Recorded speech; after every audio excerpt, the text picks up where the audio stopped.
Hello everybody, I hope you are doing well. Today we'll talk about how to fix or how to solve problem of keyboard on the application of Suno. If we go to Suno app, if we go to settings, as you see, then we click on apps, default apps, app settings.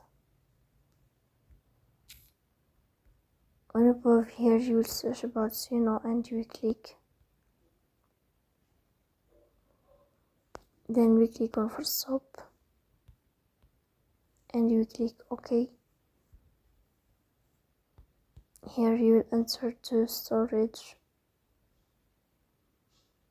Then we click on clear cache. So that's all. Don't forget to support us by like and subscribe. See you next time.